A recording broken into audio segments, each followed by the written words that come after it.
Wanted to do a review on our 5095M John Deere we got. We bought this tractor used with something like 3,500 hours maybe, can't really remember. And it's got 5,200 I believe, no 5,600 hours on it right now. And this has been a good tractor right here. It's 2010 model, pre-emissions, with the 553 loader, 4-wheel drive, 16 forward, 16 reverse transmission with the power reverser.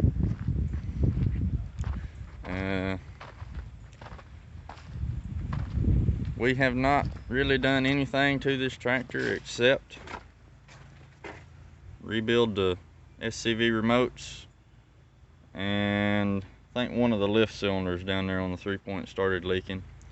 The only thing wrong with these was, I reckon the springs under these caps here or something, they would get stuck in float, and you had to yank the lever real hard to get it to come out of float, and we ended up breaking a cable or something like that on it. And I don't know what was with all that, but it still does it now after it came back from John Deere about $800 later. But it don't do it as bad. You can use it. You just got to yank on the lever pretty hard to get it to come out of float. No complaints on this tractor other than the cab. Wish it was a little bigger. It's just a little smaller than the 6000 series, which is what we like.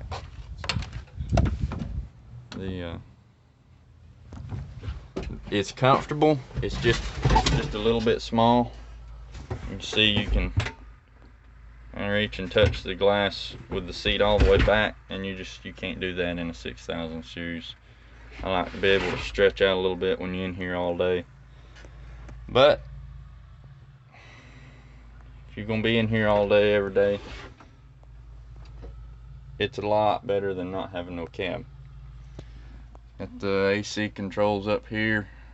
I don't know why they decided to put them on 2 knobs there. That's just kind of a little bit stupid in my opinion, but they didn't ask me. So you got your AC off and AC on, fan speed. The vents in the top, I like that better. The air gets on you a lot better. The visor, yeah, they cheaped out on that a little bit, but whatever. They could have done a little better on that one.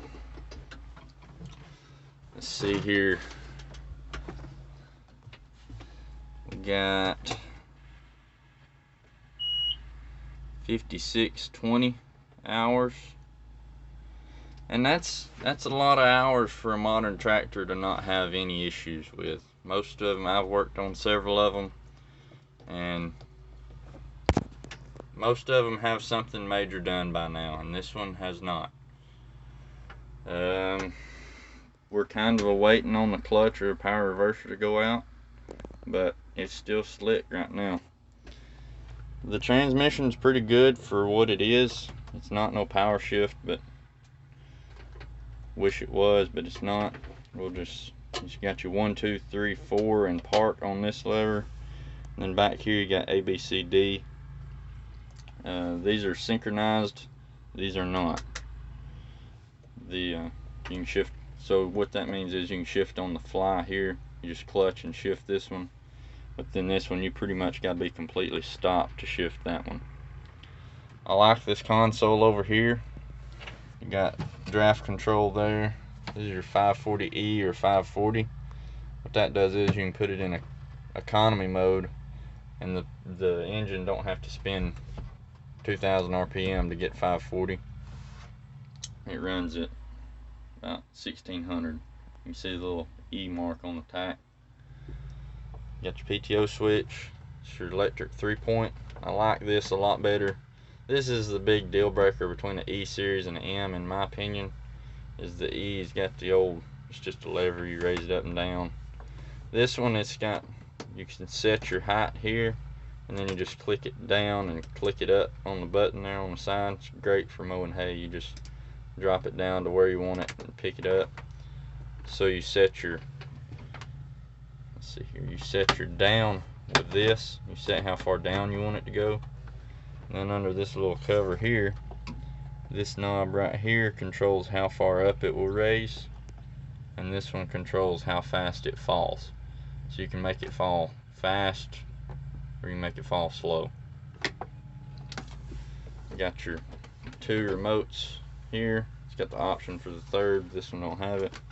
Throttle, the loader joystick, it's in a good spot. That's what John Deere does good, is they put stuff where it goes, it seems like, as far as the controls. The lights are on this one, wipers on this one, four-wheel drive. Then you got the reverser right there, the turn signals. Let's fire it up here. If you can make this thing turn over in the winter, it'll fire up. We added it up putting straight pipe on it because the muffler fell off.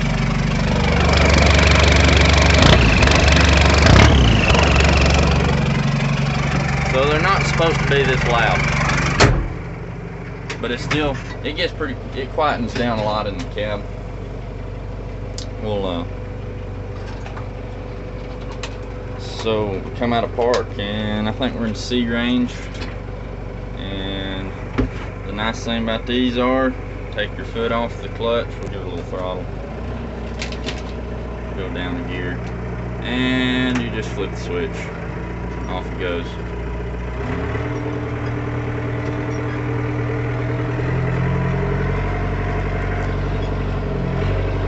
These are, it's very smooth. It's hard to, you can't hardly make it jerky hard.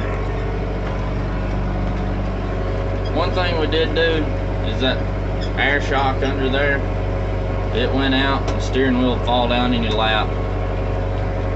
So John Deere's was outrageously expensive, so we bought a aftermarket, put that in there, and that lasted a couple years, and now the steering wheel gradually rises. I don't know what's up with that, but you get over it. It's not that bad. It'll see, it's still smooth. Just flip the reverser, flip it forward. Love the reverser. It's another one of those right where it belongs deals. A lot of the old 6000 series, your reverser was over here, and that didn't work good for running your loader. If you're doing a lot of loader work, stacking hay or something, you got to take your hand off of the joystick and come over here and reverse it. So that was less handy. Here you can keep your hand on the wheel, keep your hand on the joystick, and go reverse. So that's nice. This tractor, it's 95 engine horse, and it's got plenty for a tractor this size. I think it weighs about 9,800 pounds. So weight becomes an issue before power, as usual. But yeah, these are good tractors. See a lot more problems with the E series than the M. Another difference between that is, shut it off so you can hear. These have a half frame, so the frame cradles the engine here, and it goes back to the transmission. The frame bolts to the transmission.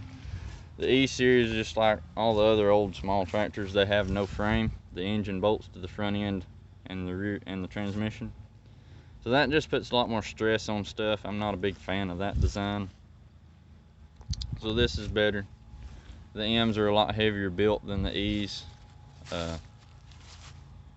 You don't really want an E if you're going to use it every day. Weekend farmer, yeah, you might want to get you an E, but we like the M a lot better. It's got the This used to be in the fender. I don't know how that happened. But you push the button down and it'll lower the 3-point. Push the button up and it'll raise the 3-point. Got a couple leaks, but it's a 10-year-old tractor now, getting close to 6,000 hours, so it's holding up real good. The engine don't hardly leak nothing, but we do leak a little transmission fluid. It's mechanical injection, which is wonderful. The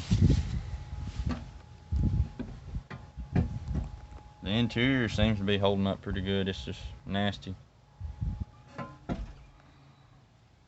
We do wish we had the mirrors that came out here, but we'd probably just knock them off. So,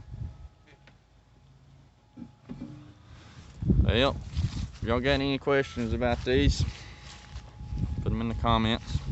I'll answer it best I can.